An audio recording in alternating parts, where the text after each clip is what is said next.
Vendredi 13 sur le DAX, nous sommes en weekly avec aujourd'hui une des 3 plus grosses annonces du mois avec le PCE Core à 13h30 et attention 15h le rapport de jour. Ce sont les heures évidemment heure de Paris.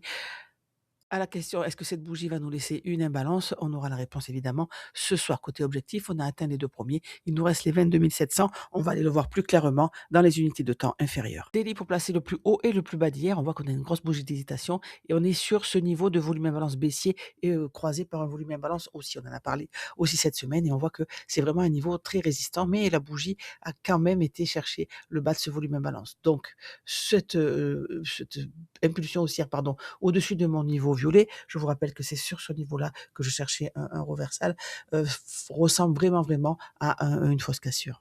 H4 avec ses 2 zones de vente, celle-ci étant la plus éloignée, celle vue en début de semaine et celle-ci nouvellement créée. Donc hier, nous n'avons pas réussi à passer cette zone, aucune bougie ne clôture au-dessus. J'aime bien, vous le savez, aller chercher les extrêmes pour shorter. Donc évidemment, mon scénario préféré sera celui-là. On remonte dans cette zone. Attention, si on casse au-dessus, c'est invalidé et ensuite un sell avec ces 2 objectifs-là. Par contre, attention, si on casse, les 2250, si on casse ici, le plus bas d'hier, direction le plus bas ici, du 8 mars. M15 avec toujours ces 2 scénarios qui sont valides, même en M15.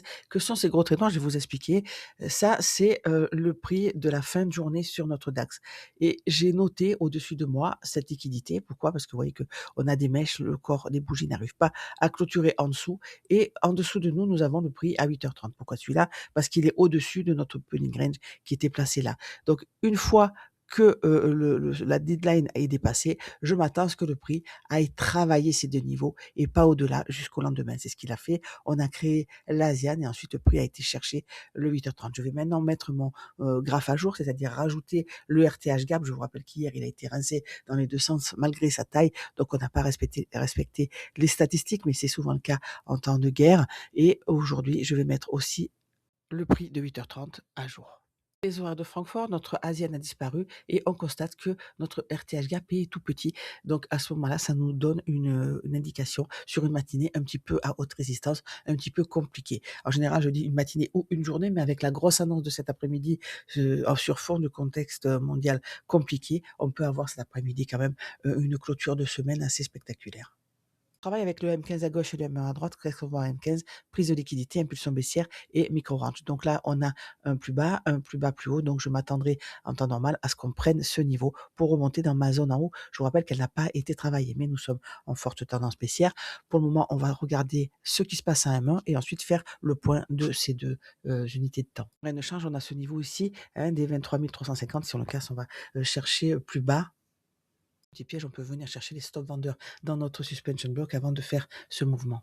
Voilà le résumé de mes 2 ventes de ce matin. Si le prix devait monter, chercher ce niveau qu'on vu un peu plus tôt dans la vidéo, c'est sur ces 2 niveaux-là, 250 et 350, que nous aurions ce reversal pour aller chercher ce niveau. Attention, je suis toujours baissier, c'est de la liquidité interne. Je vois dans les médias cette chute sur ce niveau ou ce niveau et là-dessus, soit on le casse et alors à ce moment-là, ça chute, soit, on a nos reversals pour retracer toute la journée, pour aller chercher notre Asian, pour passer au-dessus du midnight opening range et ensuite chercher le plus haut d'hier et ce niveau. Donc vous voyez, on a un large panel de possibilités aujourd'hui, mais dans les médias, je suis baissière.